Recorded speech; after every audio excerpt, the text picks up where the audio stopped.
la volonté du Seigneur pour l'accomplissement de certaines choses dans leur temps. Nous sommes allés à Denver tout récemment et nous sommes revenus. Je crois qu'ils veulent un rapport sur la réunion. C'était l'une des meilleures réunions que j'ai eues depuis des années. Nous avions eu un très bon moment. Un peu au-delà de 2000 donnèrent leur cœur à Christ, sans compter ceux qui reçurent le baptême du Saint-Esprit. Et les grands signes, les prodiges que notre cher Seigneur accomplit au milieu de ces gens-là à Denver. Un merveilleux déversement et un grand rassemblement des gens. Au départ, nous avions commencé avec environ 5000 et nous étions au Mammoth Gardens le 3e soir. Il n'y avait même plus de place pour les gens. Nous avons eu un moment merveilleux toutes les 5 soirées. Nous sommes partis de là pour le Canada, mon garçon et moi. Nous étions là-haut dans les montagnes et il y a eu une tempête de neige, je pense que vous avez entendu parler de ça à la radio, et près de 188 personnes ont péri. Et nous étions bloqués sous la neige pour plusieurs jours là-haut dans les montagnes. Et notre réunion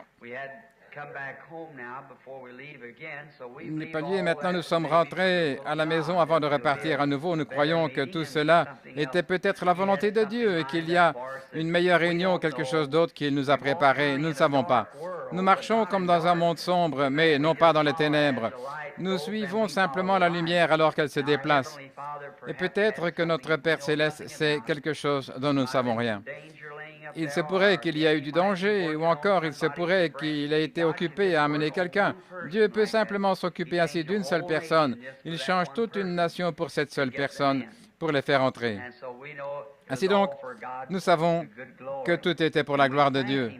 Et nous le remercions pour ça, et de nous avoir protégés. Billy et moi les avions aidés pour les tirer le long de la route, et ainsi de suite, ces gens qui étaient entrés en collision et toutes ces choses. Mais nous étions passés sans difficulté. Nous étions sortis de la route une fois, mais c'était juste pour quelque temps, et un homme est venu nous tirer dehors avec un tracteur. C'était très glissant. Et c'était une chose qu'ils n'avaient pas connue. Les gens ne se souvenaient pas avoir connu une telle tempête dans ce pays en cette période de l'année, à Roundup, dans le Montana. Et nous savons que dans quelque chose d'aussi remarquable, notre Seigneur avait posé sa main. Et c'était pour un but, pour notre bien. C'était pour notre bien. Ainsi, dès mon retour, j'ai appelé Frère Neville et j'ai dit, je serai à la maison dimanche. Et si tu veux que je vienne et peut-être tenir l'école du dimanche, c'est très bien. Alors, je serai très heureux d'y venir. Il a dit, oh, certainement, Frère Bill. Nous sommes toujours heureux que vous veniez avec un grand cœur ouvert et me sentant ainsi les bienvenus. Et il l'a annoncé dans son programme radio. Nous sommes reconnaissants pour toutes ces choses. Et maintenant, ce matin, étant la fête des mères, beaucoup de gens, vous entendrez partout des sermons sur la fête des mères. Ils parlent de la mère, ce qui est merveilleux, je pense. Laissons cela pour le reste du service. J'ai annoncé pour ce matin le sujet « L'invasion des États-Unis ». Un sujet sur lequel j'aimerais parler. Probablement que vous aviez suivi votre émission radio et vous en avez écouté beaucoup aujourd'hui. Et peut-être y aura-t-il un sermon sur la fête des mères ce soir. Ainsi, je pensais pour ce matin parler de l'invasion. J'en ai parlé à Denver, pas exactement dans la même approche que je compte le faire ce matin, Dieu voulant. Et ce fut un moment merveilleux. Le Seigneur nous a bénis d'une façon merveilleuse. Quelquefois, nous devons être secoués juste un peu pour réaliser tout ce que ça représente, n'est-ce pas? Et nous prions que Dieu le fasse. Et à propos, quand nous sommes passés là-haut, les hommes d'affaires de Denver étaient ceux qui avaient sponsorisé la réunion. Et c'était un peu différent de ce que j'ai eu auparavant. Et lorsque ce sont les prédicateurs qui sponsorisent la réunion, d'habitude, ils disent, l'avez-vous annoncé? Oui, à l'Église. C'est tout ce qu'il faut. Ce sont des bergers et ils désirent que leur troupeau sache quelque chose. C'est leur affaire. Mais les hommes d'affaires étaient un peu différents. Ils voulaient que le monde le sache. Donc, ils avaient dépensé environ 3 ou 4 000 $ pour la publicité sur les trams, les taxis, les pare-chocs des voitures et partout. Nous avons eu un moment merveilleux. Après le service, ils m'appelèrent sur le côté et dirent, « Frère Branham, que pouvons-nous faire pour vous maintenant? Qu'est-ce que nous vous devons? » J'ai dit, « Rien, bien sûr. Vous ne me devez rien. Si vous le désirez, vous pouvez payer ma note d'hôtel. »« Oh, nous voulons faire quelque chose pour vous. » Et je ne voulais rien recevoir d'eux. Ainsi, le directeur les rassembla et dit, « Je crois qu'il aime chasser et pêcher, n'est-ce pas? »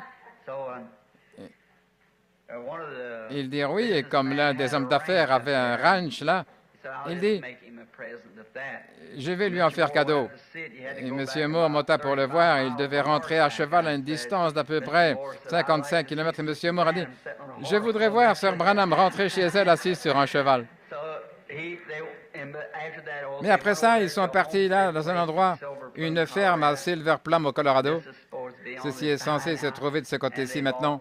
Et là, ils achetèrent un petit ranch et préparèrent une maison à 5 chambres pour moi aussi, à Silver Plum au Colorado, juste au cœur des montagnes. Ainsi, vous, les pêcheurs, je pense que c'est un temps agréable, un bon endroit pour se relaxer après les réunions, si Dieu le permet. Ça dépend de lui, vous voyez.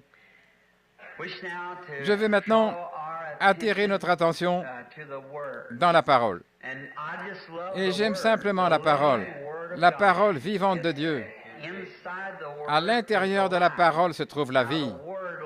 Maintenant, la lettre tue, mais l'esprit vivifie, donne la vie, et la vie est dans la parole parce que c'est la parole de Dieu. La vie est dans sa parole. Comme si je vous disais, je vous donne. Vous dites, Frère Branham, j'ai faim ce matin. Voudriez-vous me donner 5 $? Je dirais, je le veux. Maintenant, il y a autant de vie là-dedans qu'il y en a dans ma promesse. C'est de la même manière avec Dieu. Lorsque Dieu promet quelque chose, alors ce qui est Dieu, il doit être dans sa parole. Voyez, cette parole ne vaut pas moins. Cette parole est exactement ce qu'est Dieu. Elle est Dieu. Vous êtes ce qu'est votre parole. C'est votre engagement, comme nous avions l'habitude de le dire. Vous êtes liés par votre parole. Si nous ne pouvons pas vous croire sur parole, alors je n'aurai pas confiance. Mais si je peux avoir votre parole pour quoi que ce soit, alors vous êtes un homme d'honneur. Et la Bible dit, au commencement était la parole, et la parole était avec Dieu, et la parole était Dieu. Voyez-vous? Et la parole fut faite chair et habita parmi nous. Et si nous voudrions y penser, cette terre sur laquelle nous vivons ce matin est la parole de Dieu. Cet arbre-là est la parole de Dieu. Et vous, votre corps, est la parole de Dieu. Dieu l'appela à l'existence comme ça, en l'attirant du néant. Avez-vous jamais remarqué la vie humaine d'où elle provenait? Une petite cellule, si petite, invisible à l'œil humain, seulement à l'aide d'un microscope, et de là est sorti un homme de 75 ou 100 kilos. D'où est-ce venu? Voyez-vous, Dieu parla simplement, et elle commença à croître naturellement, et là, elle s'est manifestée exactement. Il appela chaque arbre, chaque chose à l'existence. Et c'est si merveilleux, une chose merveilleuse ce matin, de voir la parole de Dieu. Ce matin, dans l'Ancien Testament, prenez les Chroniques. J'étais un petit peu embrouillé alors que vous preniez les Chroniques, le 18e chapitre, juste un peu fatigué. Mais si le Seigneur le veut, je ne suis pas certain, nous en saurons davantage mercredi soir, si le Seigneur le veut, et si l'Église se sent conduite de cette manière, j'aimerais avoir mercredi, jeudi, vendredi, samedi et dimanche comme un réveil pour enseigner un enseignement de la parole, voyez-vous, pour les services de guérison. Pas les services de guérison, mais l'enseignement. Peut-être que le Seigneur nous conduira de cette manière-là. J'aime simplement être avec vous et avoir la communion autour de la parole avec vous. Merci beaucoup pour ce bon et merveilleux Amen. Maintenant, au 18e chapitre des Chroniques, et en commençant au 12e verset, nous voulons baser nos pensées pour quelques moments sur ce sujet vital du jour. 2 Chroniques, pardonnez-moi, 2 Chroniques 18-12. Et nous en lirons une portion ici. Et voir ce que notre Seigneur veut nous faire connaître. Le messager qui était allé appeler Michée lui parla ainsi. voici les prophètes d'un commun accord prophétisent du bien au roi. Que ta parole soit donc comme la parole de chacun d'eux. Annonce du bien.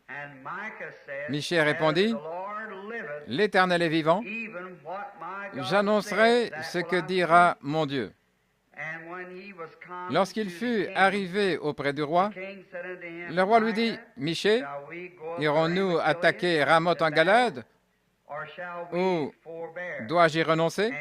Il répondit, « Montez, allez-y, vous aurez du succès, et ils seront livrés entre vos mains. » Maintenant, avant de baser nos pensées pendant quelques moments, adressons-lui encore un mot. Notre Père céleste, nous approchons de toi maintenant avec des cœurs reconnaissants. Au nom des âmes perdues, ceux qui sont nécessiteux et de l'Église. Puisse le Saint-Esprit entrer rapidement dans la parole maintenant, c'est notre prière. Place-la directement dans chaque cœur ici qui a un besoin. Et alors qu'il proclame son message de la puissance de la parole dans le cœur, que nous puissions tous prospérer par elle ce matin. Repartir, quitter le tabernacle en nous réjouissant et en louant Dieu, en disant, « Nos cœurs ne brûlaient-ils pas au-dedans de nous à cause de sa présence, car nous le demandons en son nom. Amen. »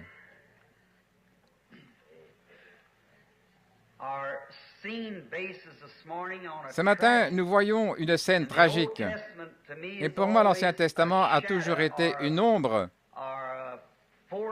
ou une prédiction du Nouveau Testament. Plusieurs fois, on m'a dit, « Frère Branham, pourquoi est-ce que vous prenez toujours l'Ancien Testament? Presque toujours, en prenant un texte, vous devez revenir dans l'Ancien Testament. » Je le fais parce que j'aime la typologie. J'ai une instruction très limitée, comme vous le savez.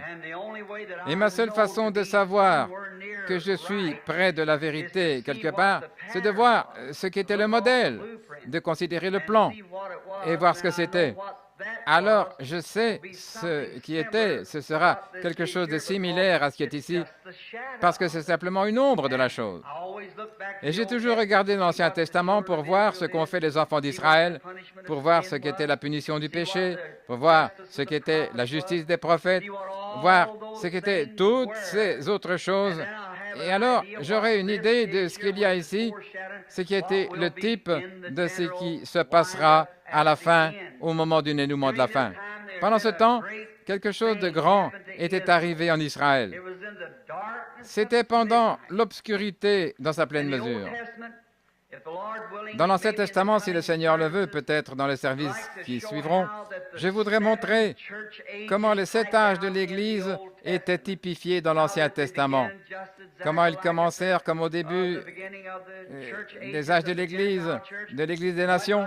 Comment ils passèrent par un âge sombre et similaire et arrivèrent dans un temps glorieux de la Pentecôte, quand le Saint-Esprit tomba dans l'Église primitive et la dispensation juive, puis passer par une autre période sombre de l'Église des nations, par un âge sombre, et ainsi rentrer dans le millénium, à la fin. Comment, là, dans cet âge, ce grand roi Akab est arrivé au pouvoir. Et il jouissait en quelque sorte de la réputation des autres rois israélites. Akab lui-même était une sorte de croyant frontalier. Je me suis souvent référé à lui de cette manière, parce qu'il était toujours entre deux chaises, parfois de ce côté, parfois de l'autre. Vous ne connaîtrez jamais la position d'un homme aussi instable que cela, ou quelqu'un qui professe être un chrétien et qui est instable. Vous ne saurez que faire avec cette personne. Aujourd'hui, ils sont chrétiens, demain, vous ne savez pas où ils sont. Dans l'Église aujourd'hui, ils se réjouissent, chantent et louent Dieu, et demain, ils sortent pour boire, guindailler, courir à gauche, à droite. Il est difficile de faire quoi que ce soit avec ce genre de personnes. Je me souviens, lorsque j'étais enfant, nous avions un vieux cheval qui avait l'habitude de sauter au-dessus de la clôture tout le temps. Et je pense que beaucoup d'entre vous, les hommes de mon âge, se souviennent du temps des chevaux et des charrettes. Je suis venu plusieurs fois par ici avec un cheval et une charrette moi-même. J'ai 45 ans. Nous mettions un joug au cou de ce cheval, comme avec une vache, pour l'empêcher de sauter la clôture. Mais il sautait malgré tout. Et il accrochait ce joug et tournait en rond, et il passait au-dessus de la clôture. Et je me demandais ce qui attirait ce gaillard. Et il y avait là un affaissement, là. Maintenant, il était dans la luzerne, mais il voulait de l'herbe de ce verger. Et il sauta la clôture et entra dans ce trou où il y avait des fils de fer et des verres, un dépotoir. Il entra là juste pour avoir quelques bouchées de cette herbe du verger. Et nous avions besoin de plusieurs chevaux et le tirer hors de ce trou.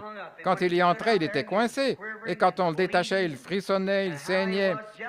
Tout ça juste pour avoir une ou deux bouchées de cette herbe de verger, alors qu'il était dans la luzerne presque jusqu'aux genoux. J'ai souvent pensé à cette image. La voie des transgresseurs est dure. Il ne voulait simplement pas se tenir tranquille là où il mangeait et avait un temps merveilleux.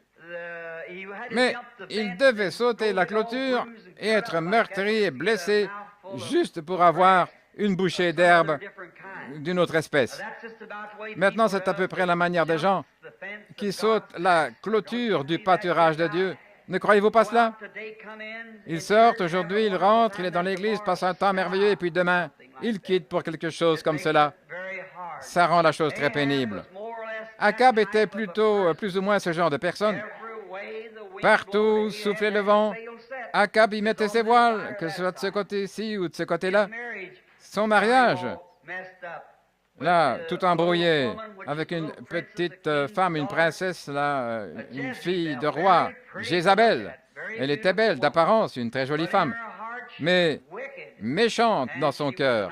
Elle était une idolâtre et elle entraîna tout Israël. Maintenant, je voudrais rester là quelques minutes et entrer dans le vif du sujet concernant la maternité. Et lorsqu'un homme désire se marier, le genre de fille ou de femme, c'est plus que juste regarder la beauté. Vous devez trouver quelqu'un, l'âme et le corps unis ensemble, quelqu'un qui sera vraiment votre ami, qui restera avec vous dans les bons et les mauvais jours. Mais Akab, je suppose qu'il tomba amoureux parce qu'elle était jolie et il l'épousa. Il ne pouvait y avoir rien d'autre, aussi méchante qu'elle l'était. Et alors, bien sûr, il s'est fait embobiner et il l'aima et il entraîna tout Israël à pécher et à se détourner de Dieu, à renverser les autels de Dieu et à construire les autels pour Baal.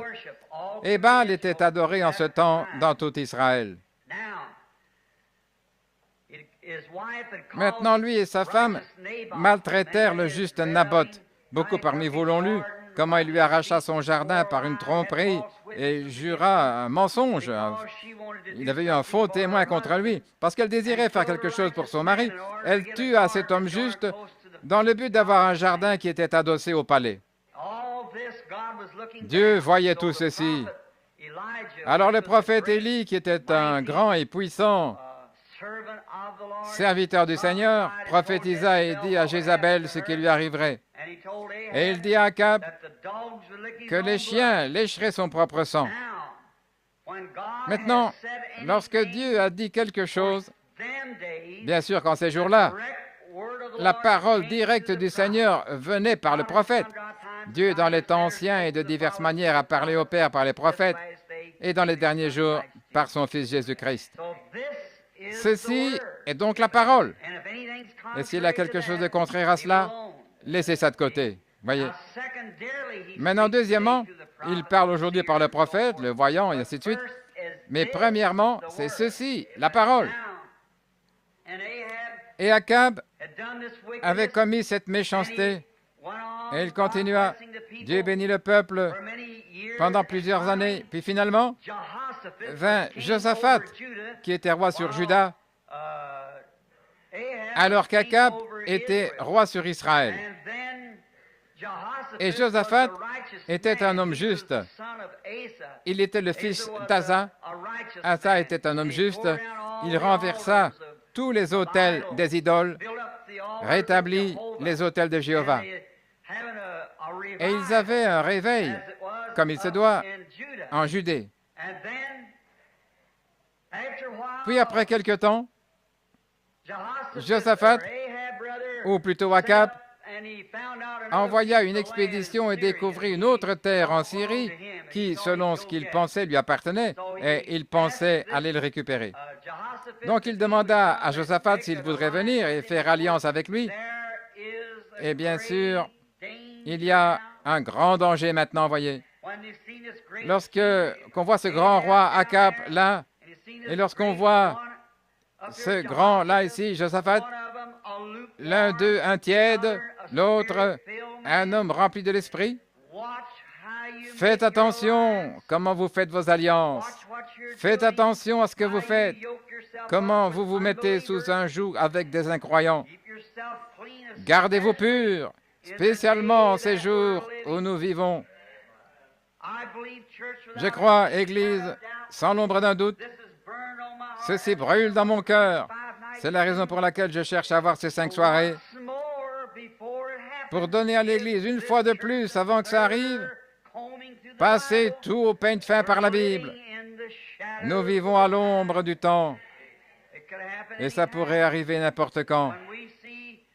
Quand nous voyons le temps venu pour que les choses s'accomplissent, on voit alors la méchanceté et les forces de l'ennemi.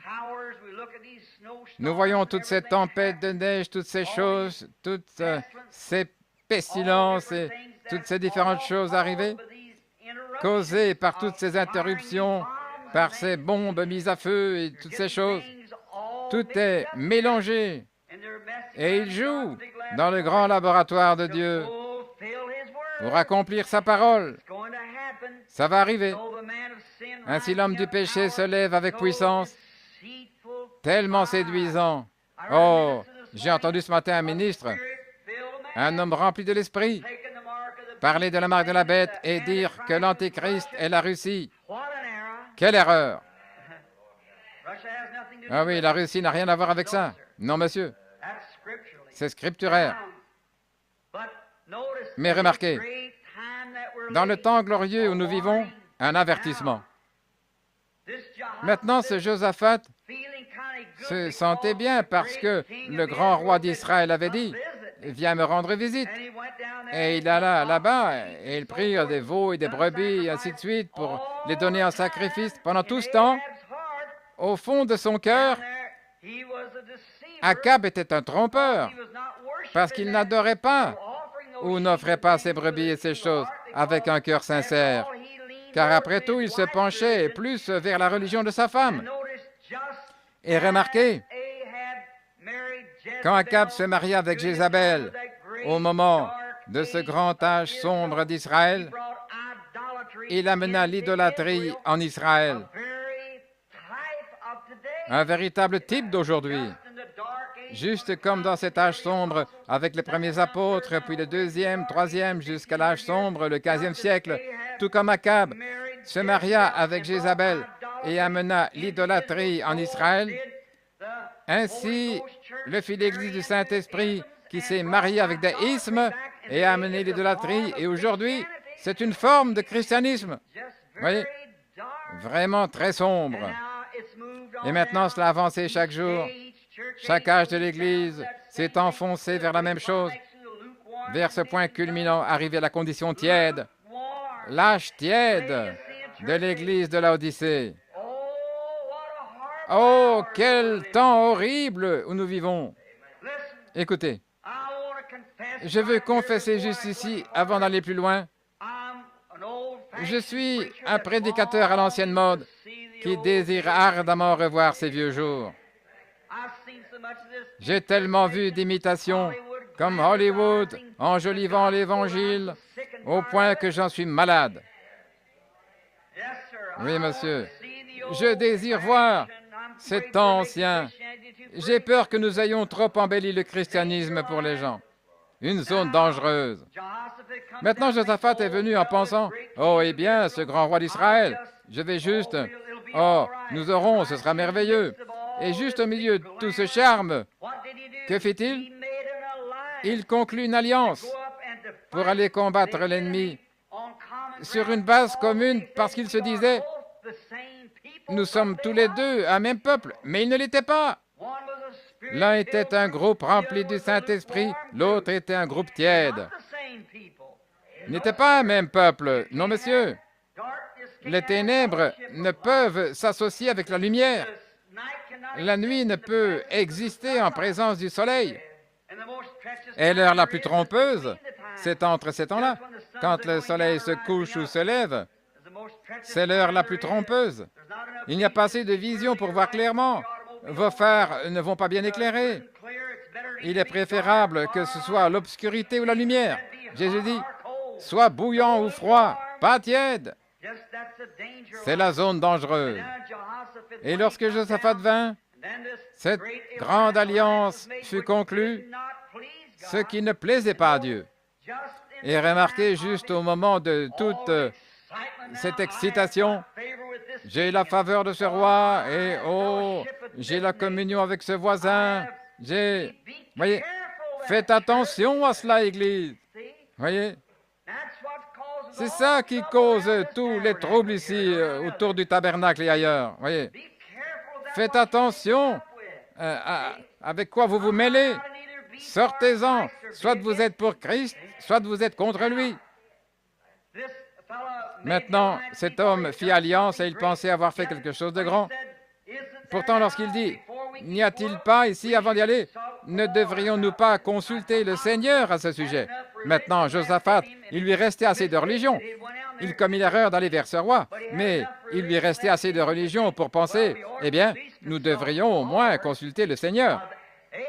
Akab continuait directement, sans dire un mot, selon sa propre manière charnelle, machinale et humaine de faire les choses. Je me demande juste ici, Église, si nous n'avons bien des fois fait des erreurs. Nous pensons, eh bien, ça devrait être comme ceci, et nous avançons comme ça. Je pense que c'est là où beaucoup d'évangélistes américains en sont aujourd'hui. Nous avons une forme de, je dirais, d'évangélisation hollywoodienne où il y a plein de glamour. On voit l'évangéliste venir sur l'estrade aujourd'hui et oh, il est tout gonflé, il raconte des plaisanteries avant de commencer la prédication et ces choses comme ça. Il se comporte comme un clown à la chair. Lorsque vient le moment de faire un appel à l'autel, les gens ne voient même pas de sincérité pour faire un appel à l'autel. C'est vrai. C'est la raison pour laquelle le monde connaît aujourd'hui cet état tiède dans lequel il se trouve. Je me demande aujourd'hui, l'Église, nous essayons d'envoyer nos enfants à l'école pour apprendre la psychologie et ainsi de suite, pour savoir comment monter un programme, comment se tenir à la chair et d'arranger un message séduisant pour captiver les gens et attirer leur attention. Et beaucoup de grands psychologues et des enseignants se mettent en scène avec tout un tas de choses. Et je me demande, nous essayons toujours de montrer la beauté et l'attraction de l'Église, mais nous manquons de leur dire, celui qui veut me suivre, qu'il renonce à lui-même, qu'il se charge de sa croix et me suive. Je me demande si nous n'avons pas rendu l'Église trop belle pour ceux qui y viennent. Par exemple, l'Église baptiste, ils ont un slogan, 1 million de plus qu'en 1944. Ils prennent des membres par milliers, des dizaines de milliers, inconvertis. Juste des gens qui entrent et vont se joindre à l'Église. Et ils sont redevables envers l'Église de Jésus-Christ pour avoir accepté de tels membres. Ils boivent toujours, ils fument toujours, ils continuent à jouer à l'argent, ils continuent à mentir. Ils viennent à l'Église s'attendant à être divertis par une bande d'évangélistes hollywoodiens qui viennent avec toutes sortes de séductions et tout un tas d'instruments sur l'estrade, alors qu'ils devraient avoir un appel à l'autel à l'ancienne mode. avec Dieu en premier, pleurer où des hommes et des femmes ne viennent pas à une excitation ou à court pour agir là comme un clown, mais pour descendre à l'autel et réaliser la mort de Jésus-Christ qui mourut pour eux afin qu'ils retournent sincères avec Dieu. Je me demande si nous ne vivons pas en ce jour où nous prenons de grands évangélistes comme ceux qui parcourent aujourd'hui le pays, de grands évangélistes de renom qui ont étudié la psychologie et attirent les gens à l'Église. Mais une fois que vous les avez dans l'Église, qu'allez-vous faire avec eux? Qu'arrivera-t-il une fois qu'ils sont dans l'Église? Ils adhèrent simplement à l'Église et retournent avec le même péché et avec le même désir qu'ils avaient lorsqu'ils sont entrés. Ils rentrent dans la même attitude. Et c'est la raison pour laquelle le monde aujourd'hui dit, eh bien, si cet homme-là était religieux, si cette personne avait de la religion, je crains que nous ayons rendu la chose trop facile. J'aime la joie, je pense certainement. Je crois que toute la joie est en Jésus-Christ. C'est juste, je crois que c'est la joie et le bonheur. Mais rappelez-vous, frères, c'est un chemin d'agonie, de souffrance et de la croix. Vous devez réaliser cela aussi. C'est vrai. Je me demande si nous n'avons pas dépeint cela d'une manière un peu trop molle. J'étais en train de regarder ma femme. Elle se mettait en route et elle a mis une rose sur mon veston ce matin. Elle a dit, tu devrais la porter, ta mère est en vie. Et je dis, oh, chérie, je ne sais pas, la fête des mères est merveilleuse. Mais c'est comme le monde. Ils ont commercialisé la chose tout simplement pour vendre des fleurs et ces choses semblables. C'est un discrédit pour les mamans. Ma maman et ma mère, tous les jours de l'année, oui monsieur, pas juste pour un jour, je dirais, aimes-tu ta mère? Je lui ai envoyé un bouquet de fleurs à la dernière fête des mères. Frère, elle devrait être votre maman tous les jours. Mais c'est un commerce. Cette fleur est jolie. J'aime une jolie fleur. J'y pense juste comme cette fleur est jolie. Elle fleurit, elle est parfumée, et les gens qui passent à côté la sentent. L'animal s'approche et la sent. Mais voyez, elle est jolie. C'est comme l'Église de Jésus-Christ, le Seigneur. C'est la chose la plus glorieuse avec les guérisons divines, les puissances et les prodiges, les signes et les miracles. Et la délivrance du péché, c'est un bel endroit. Mais voyez, si c'est rose, nous devons venir à l'Église comme c'est dans toute la nature. Parce que cette rose est belle. Chaque vache du pays voudrait la lécher, si elle le pouvait. Mais la nature l'a pourvue de petites baïonnettes, de petites lances qui sortent là et qu'on appelle des épines, et elles s'enfuiront. C'est ce qui la protège. C'est exactement ça. Et je pense aujourd'hui, si nous n'avons pas la parole de Dieu plus tranchante qu'une épée à double tranchant autour de la beauté, de la puissance, de la sainteté de Dieu, nous allons laisser chaque vache du pays la lécher et l'abattre. Elle la gâchera. Ce sera une dette envers l'Église. C'est vrai. Je pense que ce dont nous avons besoin aujourd'hui, ce sont des prédicateurs à l'ancienne mode, appelés par Dieu, rudes, n'ayant peut-être pas beaucoup d'instructions, mais qui amèneront les gens à l'autel pour y agoniser, non pas avec la joie en riant et en mâchant du chewing-gum et en mettant leur nom dans un papier, mais frères, avec des pleurs et une affliction comme autrefois, jusqu'à ce que les hommes et les femmes se repentent complètement de leurs péchés et se rapprochent de Dieu. Amen. Je vous le dis, ceux qui veulent accepter Christ, qu'ils lèvent la main, et tout comme ça c'est très bien, frère. Mais cela ne chasse pas le péché. Vous devez vous repentir d'abord, vous mettre en ordre, venir là et pleurer réellement. Je peux me souvenir le temps où les gens à l'ancienne mode marchaient dans les allées, de long en large, dans les rues, en pleurant et en parlant à leurs voisins. Ça, c'était les chrétiens de ce temps-là, qui parlaient des choses du Seigneur. Mais aujourd'hui, nous mettons notre nom dans le livre de l'Église, nous sortons et restons à la maison et nous ne dirons plus jamais un mot. Pas concernés. Pourvu que nous appartenions à l'Église, tout va bien. Je suis sûr que là, nous avons tort. Examinez-vous, car cela ne tiendra pas au jugement. Non, monsieur, ça ne subsistera pas. Rien de moins que celui qui veut me suivre, qu'il se renonce à lui-même, qu'il se charge de sa croix et qu'il meure chaque jour. Restez là à la croix. C'est vrai. Agonisez. Je prendrai ce chemin avec les quelques méprisés du Seigneur. Je pense aujourd'hui, quel temps vivons-nous? Cette évangélisation, ils la mettent sur de grands panneaux lumineux et ils essaient Quand vous voyez arriver l'évangéliste en ville, je me demande, mes réunions à moi ont été coupables de la même chose. C'est vrai. Je me demande parfois qui arrive dans la ville. Est-ce l'évangéliste ou Jésus-Christ? J'étais allé quelque part il n'y a pas très longtemps où un certain évangéliste était censé venir. Et le nom de Jésus. Oh, ils avaient le portrait de l'évangéliste, l'homme du moment. L'homme avec ceci, l'homme avec cela. Quelquefois, je pense à mon ministère en voyant les gens arriver. J'entrerai dans une chambre d'hôtel et dire, « Oh Dieu, que viennent voir ces gens, moi ou toi? » Voyez, s'ils viennent pour me voir, et ils sont encore perdus.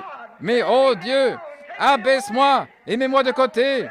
Je désire te représenter, toi, celui devant qui je me tiendrai un jour, les mains tremblantes et le corps tremblant et faible, regardant à toi, sachant que le sort de mon âme dépend de ta décision.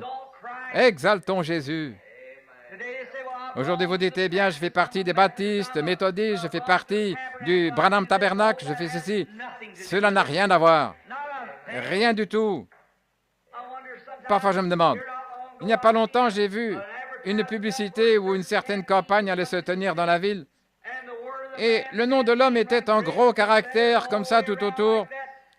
Et en bas, dans un petit coin, Jésus-Christ est le même hier, aujourd'hui et pour toujours. En bas, là, dans un coin. Voyez? Ils ont retiré tout le sacré de Jésus pour le placer dans un homme ou une église ou une organisation. Frère, je vous le dis, vous pouvez vous rapprocher avec une excitation de pitrerie hollywoodienne dans l'église, mais dans la présence de Jésus-Christ, c'est lui qui doit être glorifié. C'est vrai.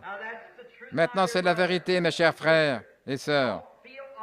Ne vous fâchez pas contre moi. Rappelez-vous simplement que je vous prêche. Je veux prêcher comme si c'était le dernier sermon de ma vie. Chaque sermon que je prêche, je désire prêcher comme un homme mourant qui prêche aux hommes mourants. Et je le suis.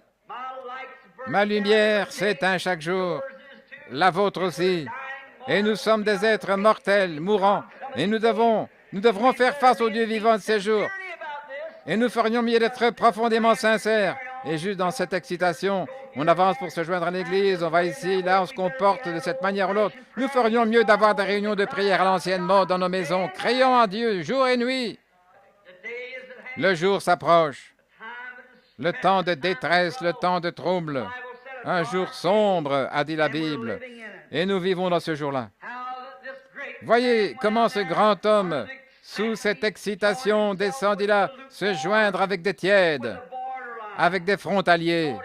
Et il pensait qu'il était en train d'accomplir quelque chose de grandiose. Il pensait que Dieu le bénissait sans réaliser qu'il entraînait là-dedans tout le groupe derrière lui.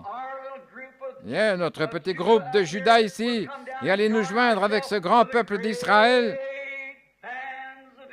Oh là là! Quel peuple puissant nous serons! Voici, voilà.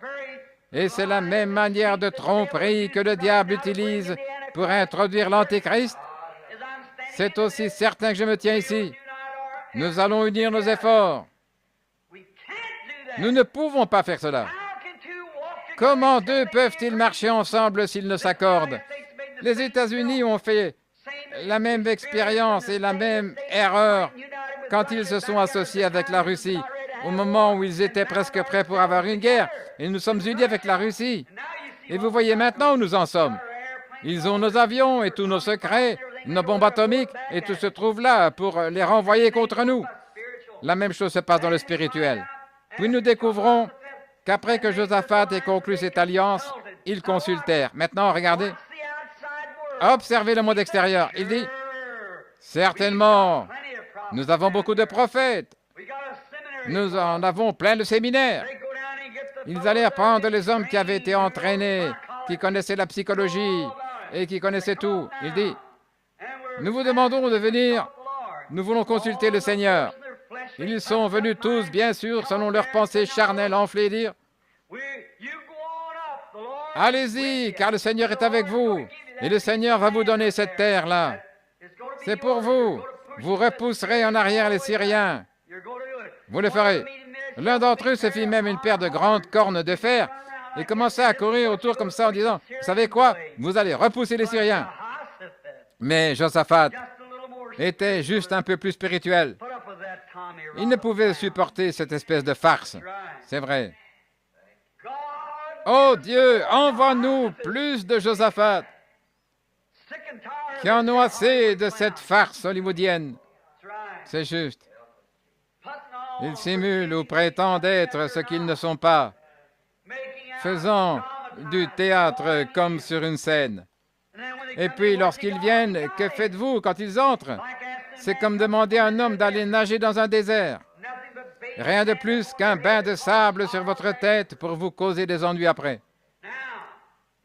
Maintenant, remarquez, où pouvez-vous les amener? L'autre jour, une certaine dame me dit, un homme avait dit, je voudrais aller à l'église, mais qu'est-ce que j'aurais après y être allé? Tout ce qu'ils font, c'est organiser un souper à l'occasion de ceci ou cela. Et la dame dit, je suis resté sans voix, car je ne savais pas où l'envoyer. Vous y voilà. Il disait, je souhaiterais trouver une église où ils chantent vraiment les hymnes comme à l'ancienne mode et qui vivent pieusement. Lorsque les enfants ont faim, ils mangeront même dans une poubelle. Il appartient à l'Église du Dieu vivant de les nourrir de la véritable parole vivante de Dieu. Là, dans toute cette excitation, ces choses que Josaphat dit, n'y en a-t-il pas un de plus? Un de plus? Dit Akab. Pourquoi voudrais-tu un de plus? Nous en avons 400 des meilleurs sélectionnés et instruits, bien nourris et mieux habillés que quiconque dans le pays, et chacun d'eux, d'un commun accord, d'un seul cœur et d'une même voix, dit « Allez-y, Dieu est avec vous ». Je me demande si les États-Unis n'ont pas connu la même chose. Je me demande si l'Église de Dieu n'a pas connu la même chose. Je me demande. Eh bien, regardez, ils ont du succès. Ils ont de grandes réunions. Ils amènent des milliers à la fois. Mais je me demande s'il n'y en a pas juste un de plus. Je me demande s'il n'y a pas quelque chose de différent. Nous remarquons que nous avons 30 000 convertis en 6 semaines. Et 6 semaines plus tard, nous n'avons même plus un seul. Il y a quelque chose qui ne va pas quelque part. C'est vrai. Et tout n'est que glamour. L'excitation est simulacre. Le monde, par la télévision, par la radio, par le cinéma et toutes ces publications, a corrompu cette nation avec cette pourriture d'Hollywood. C'est vrai. Tout veut paraître dans le glamour. N'est-ce pas la vérité? Vous savez que c'est la vérité. Nous n'avons plus cette religion à l'ancienne mode que nous avions il y a des années. C'est parce qu'elle a été séduite. Nous y arriverons juste dans un moment et vous le verrez. Oh, quelle belle image! Ou quelle image émouvante, devrais-je dire. Et voici que vient ce Josaphat qui dit, « Oui, je les vois tous. Ils ont tous, chacun d'eux, ils ont leur diplôme et tout ce qui est possible. Ils sont tous prophètes, de grands prédicateurs. Ils sortent de grandes universités et tout. Ils sortent de la grande école des prophètes et toutes ces choses. Ils sont tous d'un commun accord, c'est vrai. Mais n'y en a-t-il pas juste un de plus? Mais pourquoi voudrais-tu un de plus alors que 400 ont donné leur consentement au même moment? Mais cet homme, au fond de son cœur, il avait Dieu. Et il savait qu'il y avait quelque chose qui n'allait pas. Oui, monsieur. Il savait qu'il y avait quelque chose de pourri. Pourquoi? Laissez-moi vous dire. Les Écritures n'en parlent pas, mais voici ce que j'ai. Josaphat savait que cet hypocrite Akab n'était pas en ordre avec Dieu. Et Élie avait prophétisé sur lui la parole de Dieu. Et comment Dieu peut-il bénir ceux qu'il a maudits? Amen. Je dis la même chose aujourd'hui, mes amis. Et l'Église de Dieu vivant qui reste fidèle à Dieu dira la même chose. Vous ne pouvez pas mélanger l'huile et l'eau et appeler ça du salut. Vous ne pouvez pas. Vous devez vous séparer, frères. Quelque chose doit se produire. S'il y a quelque espoir qui reste, nous devons faire quelque chose et le faire rapidement. Car l'enlèvement est proche. Les choses s'entassent et l'Église s'est tellement éloignée. Ils lisent toutes sortes de magazines, de livres, des romans et toutes ces choses. Je peux aller dans une église et dire, Oh, combien connaissent? Ils connaissent chaque hymne après l'un de ces grands réveils. Maintenant, sur quelle page se trouve tel ou tel hymne? Ils le savent. Ils savent ce que c'est. Ils savent qui veut être président, qui veut être ceci, et combien de stars de cinéma se sont mariées. Ils connaissent ceci et cela.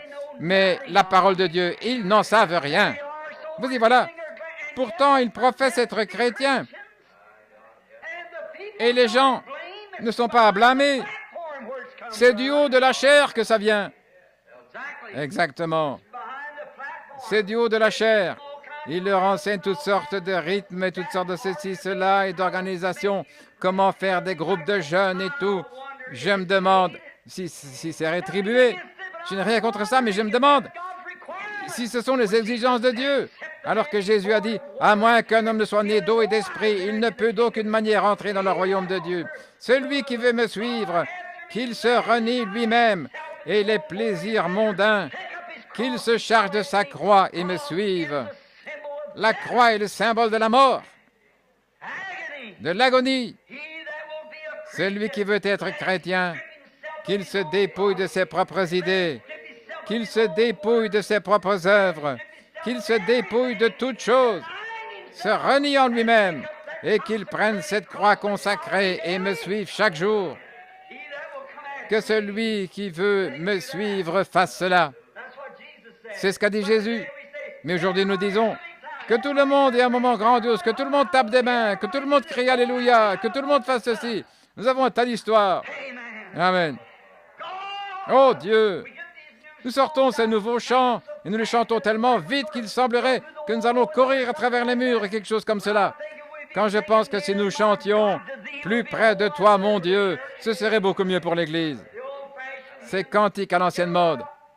On a beaucoup de danse, des gens qui jouent dans un orchestre. Un jeune homme hier soir dansait en jouant dans un orchestre et ce soir il joue dans l'Église du Dieu vivant. C'est une abomination aux yeux de Dieu. Que cet homme soit d'abord éprouvé et qu'il produise des fruits dignes de la repentance pour montrer qu'il est en ordre avec Dieu. On a amené le jazz à l'estrade. Ils apportent cette manière fascinante de prêcher à l'hollywoodienne juste sur l'estrade. N'étais-je pas dans votre belle ville il y a quelques semaines à Louisville, au Kentucky? Ça brisait mon cœur. Alors qu'ils étaient tous assis là, désirant voir les miracles de Dieu. Et dès que vous prêchez l'Évangile, ils en ont assez, et en une seconde, ils vous tournent le dos et sortent du bâtiment. Certainement. Ils n'en veulent pas. Leurs cœurs sont endurcis. Ils sortent, et beaucoup d'entre eux, des protestants également, qui vont aux églises protestantes.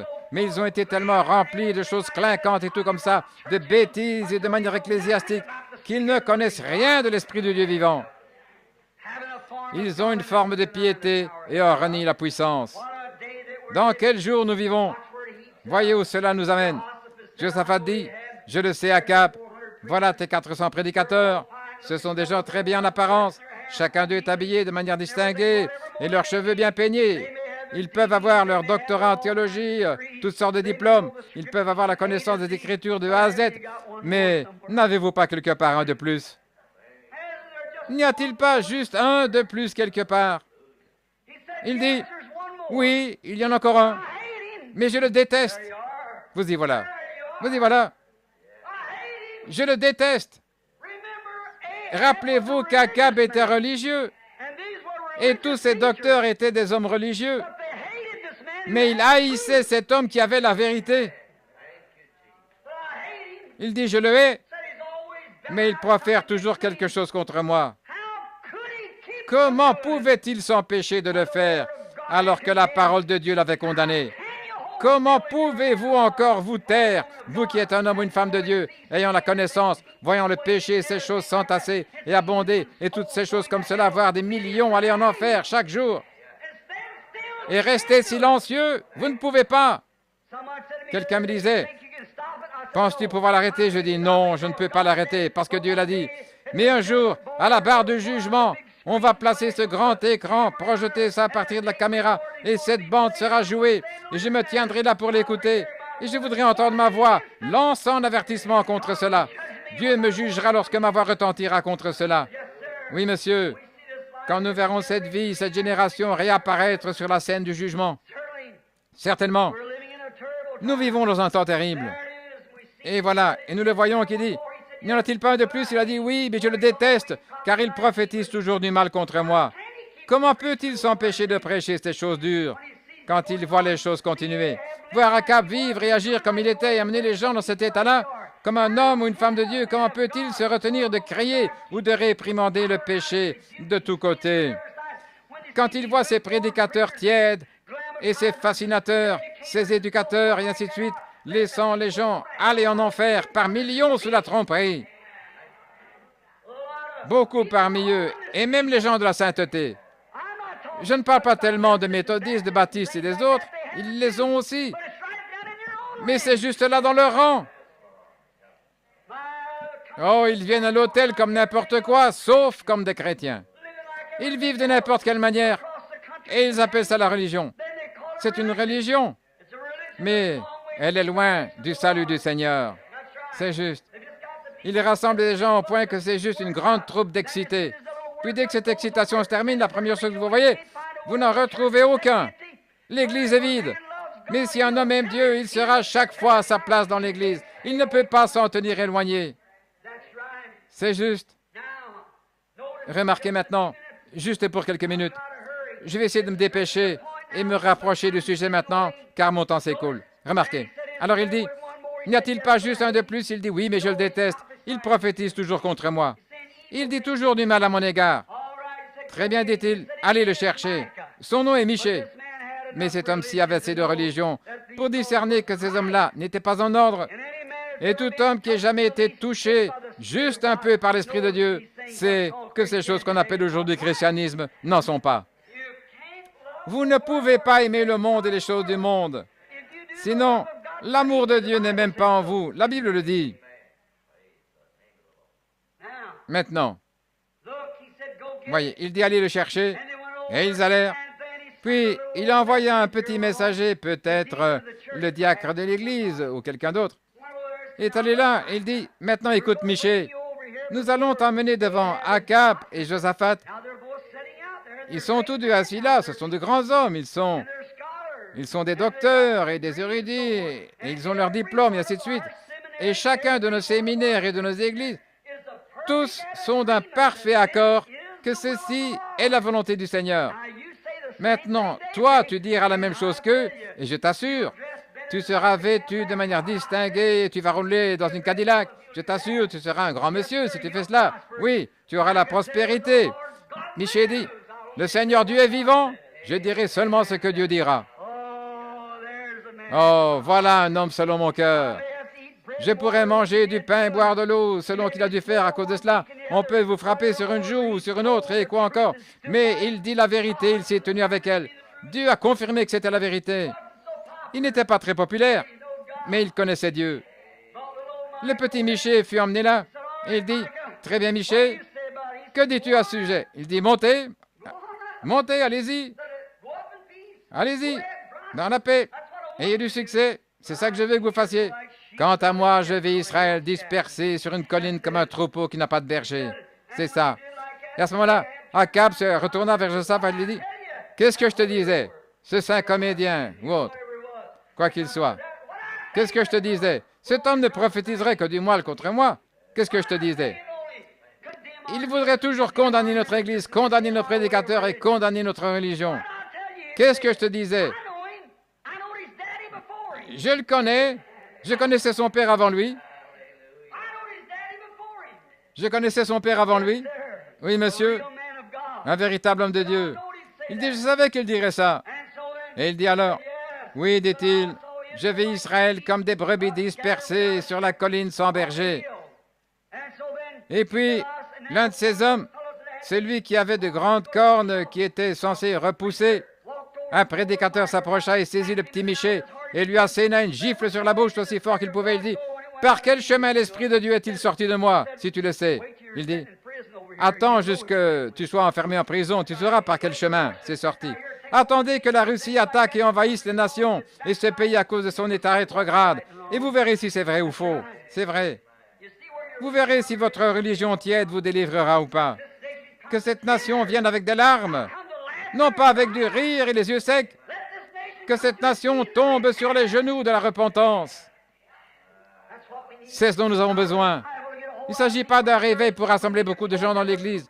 Nous devons mettre fin à cette contrebande d'alcool, arrêter toutes ces fumées de cigarettes, démanteler ces usines, de commencer une véritable campagne à l'ancienne mode du Saint-Esprit, où les hommes et les femmes, jour et nuit, ont le visage contre terre en pleurant. Je vous le dis, ce sera le meilleur abri que cette nation ait jamais eu. C'est vrai. Que le Branham Tabernacle cesse sa folie. Qu'il rentre ici à l'hôtel pour se mettre en ordre avec Dieu.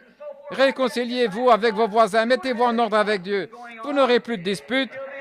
Ce sera alors un poteau d'attraction pour le monde. C'est juste. Maintenant, c'est la vérité. Puis il dit, par quel chemin l'Esprit de Dieu est-il sorti de moi pour te parler? Et Michée dit, je vis l'Éternel et toutes ses armées, son conseil se tenant dans la gloire. Vous savez, Dieu a un conseil là-haut de temps en temps. Il rassemble ses êtres angéliques et il tient un conseil là-haut, dans le ciel, de temps en temps. Et il dit, je le vis assis sur son trône, et toute son armée des cieux se tenant à sa droite et à sa gauche. Et il dit, ils étaient en train de discuter. Qui peut aller séduire Akab afin qu'il monte pour accomplir la prophétie d'Élie? Dieu avait déjà dit ainsi, que va-t-il arriver? Nous verrons donc qui pourra descendre. Et un esprit de mensonge est monté d'en bas, bien sûr de l'enfer, est monté devant Dieu et a dit, j'irai et j'entrerai dans ces prédicateurs et je ferai en sorte qu'ils prophétisent un mensonge. Oh, ça les a fait exploser. Ça leur a donné un drôle de sentiment quand il a dit, je ferai en sorte que ces prédicateurs, chacun d'eux, prophétise un mensonge. Il est entré dans ces prédicateurs et ils se sont mis à prophétiser un mensonge. Et frères, le même Dieu règne sur le même trône aujourd'hui. Et ce même esprit de mensonge a fait la même chose aujourd'hui. Prophétisant des mensonges. Il continue à dire paix, paix, paix après la Première Guerre mondiale. Laissez-moi vous montrer d'où cela vient. Après la Première Guerre mondiale, en France, ils s'éloignèrent de Dieu dans les années folles. Maintenant, je vais parler sur la moralité. Ainsi, tenez-vous vraiment tranquille quelques minutes. Revenons en arrière au commencement. En France, c'est de là qu'ont commencé toutes ces souillures et ces modes. S'il n'y a jamais eu un trou à rats dans le monde, c'est Paris en France. Et j'ai voyagé un peu partout et c'est le pire endroit que j'ai jamais vu. Et Londres en Angleterre ne fait pas exception. Et les États-Unis suivent. C'est vrai. Ils en sont là. Chaque fois que vous brisez la moralité des femmes, vous brisez la colonne vertébrale de la nation. Si vous allez dans leur pays et dites que vous êtes un missionnaire, ils n'en veulent pas. Ils diront, qu'allez-vous nous faire? Nous dire comment chanter des obscénités sur nos femmes et nos filles? Allez-vous nous dire comment divorcer de nos femmes? Nous enseigner comment boire du whisky et agir comme nous le faisons? C'est ça que nous sommes. Nous appelons la nation religieuse, la nation chrétienne. Eh bien, les païens en Afrique pourraient nous apprendre comment vivre la moralité. L'endroit le plus pourri dans le monde, ou presque, et c'est cette nation, l'État où elle est. Certainement que je suis américain. Mes frères, je n'y peux rien avant qu'Akab et Josaphat, et je dois dire ce que Dieu a déclaré comme la vérité. C'est la position que l'Église doit prendre aujourd'hui. Qui de Dieu ou de cette nation, c'est toujours Dieu. Oui, monsieur, remarquez. En France, ils commencèrent toute leur pourriture et se lancèrent dans la manière dont ils vivent là-bas. Alors Dieu envoya contre eux l'Allemagne pour les frapper. Puis nous sommes allés sauver leur peau. Et aussitôt que nous avons remporté la victoire et repoussé les Allemands, et conclu la paix avec la France, se tournèrent-ils vers Dieu? Non, monsieur. Les femmes, le vin, la débauche, le péché, la souillure jusqu'à la moelle. Que firent-ils alors? Qu'arriva-t-il? Voilà où ça a commencé. Le diable plaça son quartier général là. C'est juste là. C'est de là qu'il commença à faire disparaître la descente dans le monde, à partir de Paris en France. Et si vous le remarquez, il ne pouvait pas entrer ici par le ministère. Aussi, la chose qu'il a faite, c'était de passer par Hollywood. Il établit à Hollywood son quartier général. Le diable atterrit ici, il y a 15 ou 20 ans, avec sa grande armée, et il alla envahir Hollywood en Californie. Et il a envahi les États-Unis avec ses puissances démoniaques. C'est juste. Toutes nos modes proviennent de Paris. Elles entrent dans Hollywood sur les écrans. Les petits garçons et les petites filles sortent pour les voir passer sur les écrans et ces choses. Je n'ai rien contre eux, contre ces gentils gamins et ces petits gars, que Dieu bénisse leur cœur. Mon cœur saigne pour eux. Et juste ici dans la ville, L'autre jour, mon garçon dit, « Papa, y a-t-il juste quelques garçons en ville qui aient le Saint-Esprit? » Vous vous demandez pourquoi je quittais Denver pour aller à Denver, Colorado, quelque part. C'est pour emmener mes enfants quelque part où il y a des gens qui soupirent après Dieu. C'est ce dont nous avons besoin, frère. Ce pays, cette nation, cette ville, cet endroit est devenu tellement immoral au point que c'est pitoyable. Si je pouvais seulement exprimer ce que je sais absolument être la vérité ici même, ce ne serait même pas présentable devant un auditoire mixte. Or, juste ici, dans cette ville même, pas seulement ici, mais partout, dans d'autres endroits, ça commence à en arriver. Les gens, voyez, mes amis, c'est tellement rusé, c'est venu avec une telle facilité que cela vous ramollit simplement. Le diable était habituellement dans la mode. Il n'a peut-être pas quitté la mode, mais il n'a pas non plus quitté les affaires, ça je vous le dis. Il est toujours à l'œuvre. Voyez aujourd'hui, considérons, comme je le disais il y a quelques moments, une petite dame, une chère petite fille avec une rose. La rose est jolie. Elle est là pour être admirée, c'est vrai. Et c'est comme l'Église, elle est là pour être admirée. C'est juste. Comme une jolie femme, si elle est belle, c'est pour son mari. C'est très bien. Mais si elle n'a pas l'épée de la moralité pour la protéger, elle deviendra un fardeau pour la société et pour l'humanité.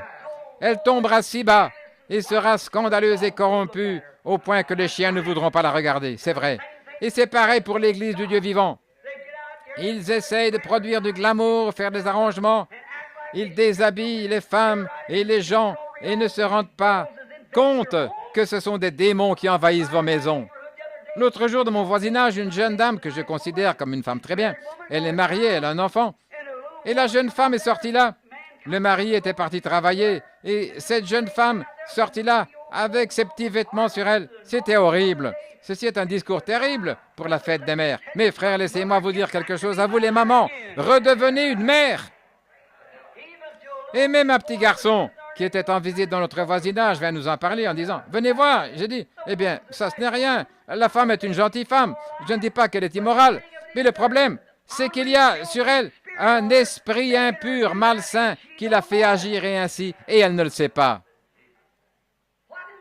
Qui voudrait une maman qui mette ce genre de vêtements obscènes et s'exhibe devant des hommes? Vous êtes jolie, ma sœur. Vous êtes jolie, maman. Je remercie Dieu pour vous. Mais bien que jolie, vous n'avez pas le Saint-Esprit pour protéger cette moralité. Mieux valait être laide, personne ne vous regarderait et aller au ciel. C'est juste. C'est vrai. Faites attention à ce que vous faites, cette moralité. Maintenant, ce qu'il y a, c'est que le diable est entré et a appris aux gens ces choses. Il est entré dans les prédicateurs. Ils suivent le modèle d'Hollywood. Les filles et les jeunes dames, elles suivent le modèle d'Hollywood. Les meilleures choses qu'ils ont dans le pays, les choses les plus immorales, on en parle à la radio. Une vieille femme comme Miss Kay Starr, je n'ai rien contre elle, mais avoir une femme de 50 ans et tout avec ses vêtements serrés comme si elle était dans un sac de farine, je ne dis pas ça pour plaisanter, mais je parle contre ces choses. Mais une femme qui agit de cette manière-là pourrait être un exemple pour une jeune femme américaine. Elle a une dette envers la nation. C'est le diable. Des personnes comme Arthur Godfrey et ceux qui agissent comme ils le font, et les gens les plus considérés dans le pays aiment ça. C'est une disgrâce. Alléluia. Je le dis parce que je sens la présence du Saint-Esprit ici. L'invasion a lieu. Elle se répand de maison en maison, d'un endroit à l'autre, d'une église à l'autre, d'un homme à l'autre. Enfants, au nom de Jésus-Christ, levez-vous et prenez position pour la moralité, pour le réveil et pour le Seigneur Jésus-Christ. Et dites, je prendrai le chemin avec le petit nombre des méprisés du Seigneur. Je serai une véritable maman. Je serai un véritable papa. Pendant que le monde entier tout autour de mon âme cède, il est alors toute mon espérance et mon appui, car sur Christ, le rocher solide, je me tiens. Tout autre terrain n'est que sable mouvant. Qu'est-ce qui a causé toute cette histoire? Qu'est-ce qui a entraîné les prédicateurs à se comporter ainsi? Qu'est-ce qui fait que les prédicateurs prophétisent ce mensonge aux gens? Qu'est-ce qui fait que vous, les méthodistes, il y a bien des années, lorsque le vieux John Smith saisit sa chair pour prêcher l'Évangile, il prêche un court sermon de 4 heures et il dit « Le trouble, c'est que mon cœur se déchire. Il dit, même les filles méthodistes portent des bagues à leurs doigts. Et aujourd'hui, elles portent des shorts et des vêtements obscènes. Et si rien ne se fait, dans 50 ans, elles seront complètement nues. Que vous est-il arrivé, vous prédicateurs méthodistes, vous campbellistes, vous baptistes? Oui, monsieur, c'est le diable. Il a déployé ses forces et il a envoyé ses diablotins. Et vous ne vous en rendez même pas compte, vous les femmes, vous fumez des cigarettes, vous agissez ainsi, vous buvez, vous comportez ainsi, vous ne réalisez pas ce que vous faites, vous empoisonnez votre organisme et vous ruinez toute la génération qui vous suit s'il y en aura. Vous avez 85% de chances d'attraper le cancer en fumant et vous vous y plongez délibérément. Et les églises approuvent cela. Dans une grande église baptiste ici récemment, j'en ai contre les baptistes. J'ai le droit de le faire. Ils penchent du côté d'où je suis sorti. Ils devaient faire une pause entre l'école du dimanche et le service de la prédication pour que le pasteur et tous puissent aller fumer. Et la rue était remplie d'hommes et de femmes fumant des cigarettes. C'est le diable qui a fait ça. C'est juste. Et dans notre propre ville, l'un des ministres les plus célèbres, là-bas à New Albany, sur l'aire de jeu, où l'un de nos ministres renommés dirige un programme pour amener des hommes et des femmes sur l'estrade. Ne vous souciez pas de ce que le monde dit. Peu importe comment vous essayez de l'amadouer par des paroles, il n'existe pas d'homme avec ses sens qui étreigne la femme d'un autre sans rien sentir. Vous savez que c'est la vérité. Ils ont pris nos femmes, ils les ont déshabillées. Là-bas, dans les bureaux où elles conduisent des taxis, alors qu'elles devraient être à la maison, dans la cuisine, au fourneau, en train de préparer le repas et apprêter la table. Qu'est-ce que c'est? C'est le diable. L'invasion a commencé. Je ne dis rien contre des personnes individuelles. Je dis que ce sont des esprits impurs qui possèdent ces gens, les conduisant là-dedans. L'invasion des États-Unis. La chute de l'Église. L'Église est renversée par le diable. Ils élèvent un garçon, là, quand il arrive au séminaire, la première chose qu'il doit apprendre, c'est d'avoir ses diplômes. Il doit étudier la psychologie, il doit étudier la théologie. On doit l'enseigner, l'endoctriner avec toutes sortes de choses. S'il n'a pas une bonne instruction, s'il n'est pas aussi intelligent et brillant comme il se doit, alors il le chasse. Il est disqualifié. Que doivent-ils faire? Présenter une petite causerie politique comme il faut, une causerie politique de l'Église à un groupe de gens, à un groupe d'hommes et de femmes mourants. Oh Dieu, envoie-nous des hommes à l'ancienne mode qui ne savent pas plus que A et B, mais qui connaissent la puissance de la résurrection du Seigneur Jésus-Christ, qui prêcheront la repentance et amèneront les hommes et les femmes à l'autel pour aimer le Seigneur Jésus. C'est une culpabilité. Il a envahi nos séminaires et nos églises. Il a déshabillé nos femmes. Il a amené les hommes à un point tel que vous ne pouvez rien leur dire. Et les hommes et les femmes, vous dites, eh bien, il s'agit des femmes. Oui, et vous, les hommes qui laissez vos femmes faire cela, ça montre de quoi vous êtes faits. Exactement. Certainement, c'est une disgrâce. C'est pitoyable. Et puis jusqu'au prédicateur. Le prédicateur se tient sur l'estrade devant un pupitre moderne. Il se tient là. En face de lui, il y a des gens et prêchent tout sauf le péché, la repentance et la croix rugueuse de Christ. Oui. Quand on voit les faits, les gens viennent écouter un service d'évangélisation. Si vous essayez d'arriver à la chose, prêcher l'Évangile en amenant les gens à la repentance, ils se lèvent et sortent. Ils ne veulent pas l'entendre. Non, ils ne veulent pas l'entendre. Mes frères, ils doivent se repentir ou périr. Des démons. Allez dans les écoles. Elles ont été envahies. Voyez partout dans les pays aujourd'hui. Voyez ici, vous les gens, vous les protestants. Tenez. Il y a 4 grandes écoles catholiques et des choses qui sont construites aujourd'hui. Pourquoi? Vous laissez tomber les barrières. Je n'ai rien contre le catholicisme. Quoique je n'y crois pas, je suis strictement protestant. C'est tout à fait juste et je peux prouver. Vous ne pouvez pas discuter avec eux. Ils disent, peu importe ce que dit la Bible, nous savons ce que dit l'Église. Dieu est dans sa parole. C'est là que se trouve Dieu. Mais certains des catholiques qui sont attachés à l'Église vous feraient avoir honte de vous-même, vous, protestants. Si seulement vous vous attachiez à la Bible comme eux s'attachent à l'Église. C'est juste. Mais ils sont dans l'erreur. Je peux le dire sous l'autorité du Dieu Tout-Puissant. Ils sont dans l'erreur. Absolument. Et vous êtes aussi dans l'erreur, vous les protestants, comme vous agissez, parce que vous savez mieux, mais vous le faites quand même. Cela fait de vous des hypocrites, certainement. C'est une invasion. Les églises démissionnent. Et maintenant, l'Église essaie de rendre l'Église belle en construisant une plus grande église avec de grands clochers, de grandes orgues, en faisant tout pour imiter le modèle catholique. Vous n'avez pas besoin de suivre le modèle de l'Église catholique. Si elle est vouée à la destruction, c'est ainsi dit le Seigneur. Elle est vouée à la destruction. Mais si vous suivez son modèle, vous irez avec elle. Mais ce dont nous avons besoin aujourd'hui, ce n'est pas d'une grande église, ni d'un grand clocher, mais des autels à l'ancienne mode où les péchés sont brûlés, avec des prières consacrées, des hommes et des femmes qui aiment le Seigneur Jésus-Christ. Vous savez cela. C'est ce dont nous avons besoin. Écoutez-moi, les amis. Écoutez-moi, c'est l'amour. Mon temps a été écoulé. Je voudrais juste m'attarder là-dessus. Un peu plus tard, je reprendrai sur cette invasion, là où elle a progressé. Cela a envahi. Cela a envahi nos nations. Cela a envahi les États-Unis. Maintenant, souvenez-vous que je n'ai jamais participé à un vote de ma vie. Je n'ai pas à me vanter. Ce sont mes droits en tant qu'Américain si je voulais les exercer.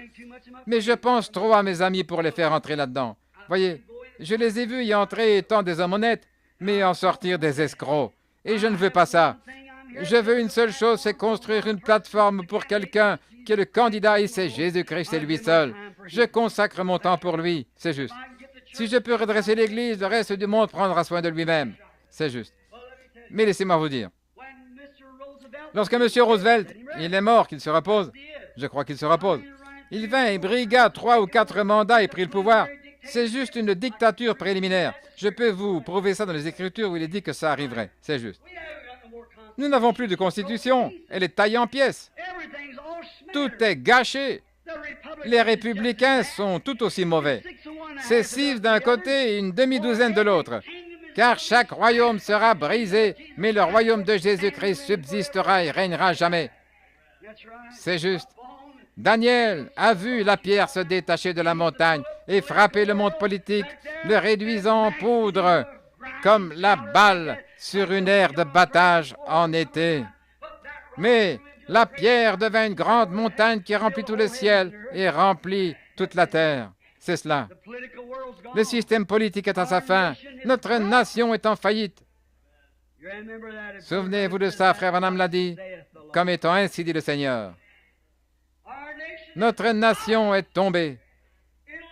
Elle ne se relèvera jamais. C'en est fini d'elle comme le reste de toutes les nations. La plus grande nation dans le monde aujourd'hui. Mais la semence même du diable a été plantée dans les cœurs des gens, comme elle est entrée à Hollywood et répandue dans les gens, et vous ne pouvez rien leur dire. Trouvez un président qui essaiera d'interdire le whisky et instituera la prohibition. Et voyez ce qui arriverait, il serait abattu 2 heures après. Certainement qu'il ne pourra pas, car tout le monde sera contre lui. Oui, vous ne pourriez pas le faire. Elle est finie. Elle a été envahie. Et l'esprit du communisme a pris le dessus. Allez dans nos écoles aujourd'hui et observez vos écoliers et nos petits-enfants qui vont à l'école. Vous devriez savoir ce qui se passe avec nos petites filles, là, dans les écoles, et ces choses comme cela. Celles qui ont atteint l'âge de 14 ou 15 ans, leur maman les envoie à l'école et sont moralement et mentalement ruinées. Elles se droguent, s'intoxiquent, fument des cigarettes et toutes ces choses. Et les petits-enfants deviennent ainsi à un tel jeune âge. Il serait aussi difficile de trouver une vierge que de trouver une aiguille dans une meule de foin. Là où elles se fréquentent et se donnent des rendez-vous galants avec des garçons et vont s'étendre sur les rives du fleuve et partout. Et je peux vous le prouver, mes amis. Je ne l'aurais pas dit de la chair si je ne savais pas de quoi je parle sur ces écoles juste ici dans nos États à propos de l'habillement et de ces jeunes filles-là qui disent à leur maman qu'elles vont à ces endroits pour rencontrer des garçons et même se prostituer dans la rue de Louisville. Qu'est-ce que c'est? Et elles chantent dans la chorale. C'est parce qu'elles ont un évangile social là où les prédicateurs racontent des petites histoires de la Bible au lieu de prêcher la repentance et d'amener les hommes et les femmes à l'autel. Et son père se promène la nuit, il allume un cigare, prend un verre de bière et s'assied pour boire. La maman sort avec un groupe de femmes pour une partie de cartes. Une partie sociale, comment pouvez-vous espérer que l'enfant soit autre chose? Voyez-vous, l'environnement dans lequel vous vivez, c'est ce que vous êtes.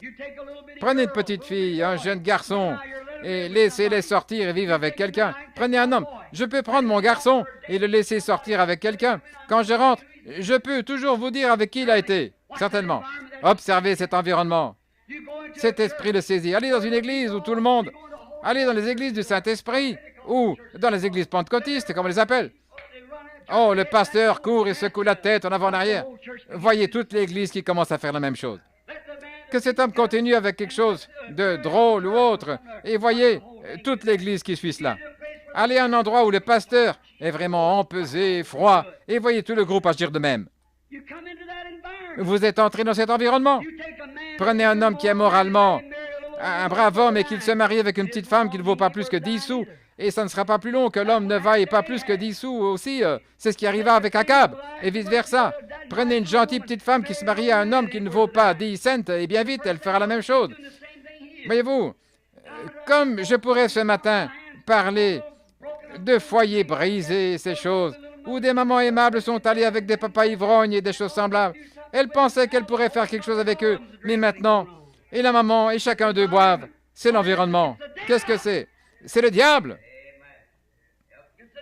C'est le diable. L'invasion. Il a balayé cette nation comme un lion rugissant. Il s'est établi au meilleur endroit, à Hollywood. Il s'est dit, si je peux m'emparer des films jusqu'à ce qu'arrive la télévision, alors je les aurai. Et il est assis là. Et ces gens d'église, au lieu d'empêcher leurs enfants d'aller à ce spectacle, ils leur donnent 10 cents le dimanche après-midi, ils les y envoient. Ainsi, ils pourront eux-mêmes avoir leur petite sortie et aller se promener. Oh, quelle disgrâce! Maintenant, ils ouvrent la télévision et regardent toute cette saleté, cette sale pourriture qui vient du monde. C'est juste. Je n'ai rien contre les films, je n'ai rien contre la télévision. C'est la pourriture qu'il y a à l'écran. C'est ça. Si vous aviez gardé la moralité, elle serait restée. Aujourd'hui en ville, vous ne pourriez plus vendre des chaussures avec des boutons comme dans le temps. Les femmes n'en veulent pas. Elles veulent que leurs orteils soient découverts comme les autres femmes. Quand vous allez à l'église, vous ne pouvez pas leur vendre la religion, l'ancienne mode, parce que cette autre femme ne veut rien avoir à faire avec cela. Non. Voyez-vous, le diable croit aussi. C'est juste. Repentez-vous, sinon vous périrez. Je suis désolé. Non, non, je ne le suis pas. Non, je ne le suis pas. Je reprends ce que j'ai dit. J'aime les gens. Et je vous aime trop pour vous voir vous plonger la tête en avant comme ça. Dieu voulant, j'en reparlerai un peu plus tard dans la semaine. Maintenant, à vous, les mamans qui êtes des mères, juste avant de terminer, que Dieu vous bénisse. Élevez vos enfants dans la droiture. Nous reprendrons cette invasion. Nous devons encore aller avec elle dans des foyers, à beaucoup d'endroits, aux écoles et à divers autres endroits. Nous la reprendrons. Mais l'invasion des États-Unis, le diable les a envahis. N'ayez pas peur de la Russie. La Russie n'a rien à faire. Nous sommes responsables nous-mêmes. Notre propre corruption est juste parmi nous. C'est vrai. Vous savez, les États-Unis connaissent plus de cas de divorce que tout le reste du monde. Davantage de divorces. Pensez-y. C'est horrible. La maternité est brisée. Les mamans ne restent plus à la maison avec leurs enfants comme elles en avaient l'habitude. Elles doivent avoir un emploi. L'autre jour ici, un épicier dans la ville parlait à propos de ces femmes qui travaillent dans ces usines. Ces jeunes femmes avec une kyrielle de petits-enfants, elles ont des nounous qui s'occupent de leurs bébés. Elles travaillent à l'usine. Il dit, il y en avait 2 qui se tenaient là. Elles avaient été licenciées et elles disaient, ne vous en faites pas, on y arrivera de toute façon. Oh, un tel temps de prostitution est en cours. Sûrement. Le diable leur dit qu'elles sont le chef de la maison. Elles gagneront leur propre argent et elles feront ce qu'elles veulent. Essayez de faire sortir ça. de leur esprit si vous le pouvez. Il n'y a qu'une chose qui puisse le faire sortir. C'est à l'autel, devant Jésus-Christ, une religion qui fait couler les larmes, qui saisit les cœurs et les taille en pièces et qui fait d'elle ce qu'elle devrait être. C'est juste. Elles peuvent penser que je suis un vieux fanatique, mais le jour où vous mourrez, mon frère, ma sœur, vous réaliserez que je vous ai dit la vérité. C'est juste. L'invasion a lieu. L'heure est là. Maintenant, oui, c'est une heure de décision aussi. Une heure de décision. Non pas seule de venir à l'Église, mais une heure de décision si vous allez servir Christ ou rester tiède dans votre Église. C'est juste. Il y a beaucoup de membres d'Église. Si tous les Américains qui professent être chrétiens voudraient être de véritables chrétiens, des chrétiens nés de nouveau, frères, nous serions en sécurité, presque comme au ciel. Les guerres, les maladies et toute autre chose quitteraient le pays. Ne serait-il pas agréable de descendre dans la rue et voir s'approcher une dame ou un homme disant « Enchanté, sœur, bonjour, frère, marchez simplement. » Plus les soucis du monde, tout est agréable, magnifique. Et le monsieur qui arrive au coin de la rue disant, au lieu d'essayer de vous dépasser, qui s'arrêterait, il dirait « Très bien, frère, allez-y, passez devant moi, voyez. » Ne serait-ce pas merveilleux? Nous aurons cela, mais c'est dans le millénium, frère. Et le jour approche, c'est juste. Je me tenais l'autre jour dans notre voisinage, je n'ai rien contre nos voisins, mais je peux observer nos petits-enfants. Ma femme pleurait. Et un médecin de cette ville, dont la petite fille jouait avec ma petite fille, et elles s'aimaient l'une l'autre, jusqu'au moment où ils ont découvert que son nom était Branham, et qu'elle était la fille du révérend Branham. Ça a réglé la question. La petite fille ne pouvait plus aller avec ma petite fille. Oh là là, je pensais, eh bien, ok. Certains de nos petits voisins, tout allait bien, jusqu'à ce qu'ils aillent auprès de leur pasteur. Ils ne me l'ont pas dit, vous savez, j'ai une façon de savoir beaucoup de choses. Ils sont allés voir le pasteur et ils ont dit, vous savez, il y a un homme qui vit dans notre voisinage, il est si gentil avec nos enfants, c'est le révérend Branham. Il les prend dans son petit camion, il les emmène là. Il dit, eh bien, nous n'avons rien contre le révérend Branham, il est très bien, mais vous voyez, il est juste d'une autre classe que nous. Je ne voudrais pas parler avec eux et soyez gentils, mais mettez un terme à cela. Oh, frère, ma femme se tenait là et elle pleurait. J'ai dit, chérie, c'est la ligne de séparation. Car moi et ma maison, nous servirons l'Éternel. Même si tout le monde disparaît, moi je m'attacherai toujours à Jésus-Christ. Si je dois être appelé fanatique, si ma famille et les miens et autres me délaissent, je choisirai toujours Jésus-Christ. Tiens l'immuable main de Dieu. Quand tes amis sur terre t'abandonnent, restez toujours attachés à lui. Accrochez-vous à lui. Oh Dieu, laisse-moi prêcher comme je n'ai jamais prêché auparavant. Que je prêche aux mourants comme étant moi-même un homme mourant. Laisse-moi prêcher aux gens comme si je ne devais plus jamais prêcher un sermon de ma vie. Laisse-moi les persuader de venir à l'autel avec des visages remplis de larmes et rentrer à la maison pour vivre comme des chrétiens, pour vivre dans leur voisinage. Arrêtez de gambader et faire n'importe quoi, cessez d'agir comme ceci et cela. Oh, ne faites pas cela. Ça, c'est le diable. Ce sont des démons qui viennent sur des chrétiens. Rappelez-vous que ces serviteurs-là, c'était des prophètes. Ils étaient des prophètes. Ils étaient des hommes religieux qui offraient des sacrifices. Ils étaient tout aussi religieux que les docteurs de ce jour. Mes frères, ils étaient loin de connaître la vérité. Ne voyez-vous pas combien le diable est religieux? Le diable, ce n'est pas une grande chose opposée au christianisme comme l'est le communisme, ce n'est pas ça. Ça, c'est aussi le diable, certainement, mais ce n'est pas l'Antéchrist. L'Antéchrist est très religieux, très religieux. Ce fut un esprit religieux qui crucifia Jésus. Ça a toujours été un monde religieux, un peuple religieux qui crucifie. Ce fut le peuple religieux qui s'est opposé au véritable Christ. Ce furent des prophètes religieux qui s'opposèrent à Michée. Ce sont les religieux, les gens religieux de ce jour qui s'opposent au message de Dieu. Souvenez-vous, je vous ai averti, je vous l'ai dit.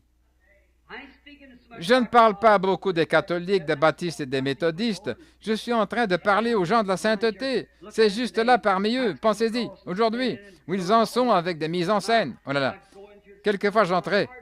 Mon cœur se brisait dans moi. Quelqu'un qui se tient là avec un banjo et un vieux violon. Est-ce le cow-boy du Texas, tel et tel? Je n'ai rien contre cet homme. Mais ça, c'est pour les gens du monde dehors. C'est juste. Je préfère plutôt me tenir là n'ayant rien, mais me tenir juste debout et lever mes mains pour dire, Jésus, garde-moi près de la croix. Oui, monsieur. Je porterai cette croix consacrée jusqu'à ce que la mort me libère, puis aller à la maison pour porter une couronne, car il y a là pour moi une couronne. Maintenant, à vous, les petites mamans qui sont ici, vraiment des mamans, et je sais qu'il y en a beaucoup parmi vous. Laissez-moi vous dire quelque chose. Que Dieu vous bénisse. Vous êtes le 5e évangile. Laissez-moi vous dire quelque chose à propos de vos enfants. Juste un petit quelque chose, parce que Frère Neville va probablement prêcher sur les mamans ce soir, ou l'un de nous qui prêchons. Très bien, au sujet des mamans. Mais écoutez, laissez-moi vous demander quelque chose. Rappelez-vous que lorsque Moïse était un petit garçon, ce fut sa mère qui lui donna son instruction. C'était une maman pieuse qui prenait Moïse sur ses genoux et disait « Moïse », elle lui apprenait tout. Elle était son enseignant sous Pharaon et elle lui disait toutes ces choses. « Moïse, un jour tu vas délivrer les enfants d'Israël. Tu es le garçon qui est appelé. Garde-toi pur, sans les taches du monde, car tu es celui-là. » À ce que nous savons, il n'a jamais été dans un séminaire ou ailleurs et il reçut son instruction. Il resta juste dans le palais de Pharaon, qui était un païen, mais sa mère l'enseignait. Ça, c'est une véritable mère. Elle lui enseigna les préceptes du Seigneur. Elle lui a appris comment il devait se garder dans la sainteté. Elle lui a appris comment vivre, ce qu'il devait faire, ce que Dieu allait faire avec lui. Et Moïse en fut marqué tous les jours de sa vie. Et toute véritable maman loyale prendra ses enfants. Au lieu de les laisser regarder des films et des danses et toutes ces choses, elle les mettra sur ses genoux et leur enseignera au sujet du Seigneur Jésus-Christ. L'autre jour, je parlais à une maman au téléphone. Et la maman dit, « Oh, frère Billy, mon pauvre garçon, il a des problèmes. Oh, il est dans un pétrin. » J'ai dit, « Oui, chère sœur, je sais quelque chose. » Il a dit, « Il se pourrait qu'il soit mauvais, je ne sais pas. L'un dit ceci, l'autre cela, je ne sais pas. Mais peu importe qu'il soit bon ou mauvais, je l'aime. » Vous y voilà. Je l'aime. Il parla à sa mère en disant, « J'ai été tellement séduit par ceci et cela. » Il dit, « Maman, je crois que tu es presque la seule chérie que j'ai vraiment. Une femme qui m'est fidèle et qui s'attache à moi. Ça, c'est l'amour maternel. C'est une véritable maman qui mettra ses bras autour de son bébé. Qu'il soit bon ou mauvais, elle ira vers lui. Et si une maman peut penser comme ça de son bébé, combien plus le Seigneur avec les siens, voyez-vous. Maintenant, laissez-moi vous parler d'une autre maman. Il y avait une maman qui s'appelait Hérodias. Elle a appris à sa fille la danse. Elle voulait qu'elle soit populaire et elle dansa devant le roi et réclama la tête de Jean-Baptiste. Nous avons le témoignage de 70 de sa progéniture, ces danseuses qui dansèrent là devant Hérode. 70 d'entre elles sont mortes, prostituées ou comme des gibiers de potence. Une maman a appris sa fille les choses du monde, l'autre les choses de Dieu. L'un devint un grand conducteur et un conquérant immortel parmi les hommes, alors que l'autre est débauché et se trouve en enfer, ayant emporté des milliers avec elle. Voyez-vous ce que je veux dire? Élevez l'enfant dans la voie qu'il doit suivre. Certainement que je sympathise avec vous, pauvres mamans, ici, avec vos roses blanches. Il y en a aujourd'hui un ciel où est allée une maman, une bonne mère à l'ancienne, Maud, qui vécut pour Dieu. Probablement elle est passée de l'autre côté du voile. Elle attend que vous veniez, c'est juste. Je vous respecte et je vous honore, vous qui portez là vos roses. Si vous désirez faire quelque chose pour elle, pour votre maman, faites-le 365 jours de l'année. Allez dans sa maison, offrez les prières et vivez pour Dieu. C'est la chose à faire. Et élevez vos enfants. Et quand vos enfants auront grandi, ils vous diront bienheureuse après que vous soyez passé de l'autre côté. C'est là le véritable esprit de la maternité et le véritable esprit de la fête des mères. La fête des mères, c'est 365 jours par an. Ceci est le jour où ils vendent des fleurs et s'échangent des cadeaux. Le monde les fait. Si le monde subsiste, dans 20 ans, ils auront la fête des fils, des filles, la journée des cousins, la journée des oncles et toutes ces choses comme ça. Juste assez pour emballer le monde dans le commerce. Et c'est là qu'aboutira directement en enfer la destruction. Mais pour vous, que Dieu vous bénisse, c'est ma prière. Prions. Notre bon Père céleste, alors que nous regardons en arrière ce matin, avec nos esprits là-bas, il y a quelques centaines d'années, quand Josaphat se tenait là, à côté du roi Akab. Et un petit esprit au fond de son cœur, encore de Dieu, bien qu'il ait fait une erreur, lui a dit, « C'est mal, c'est faux, ce n'est pas pur, ce n'est pas saint. » Le prophète a dit que ces choses ne pouvaient pas continuer comme ça. Et le petit feu de Dieu l'a réveillé.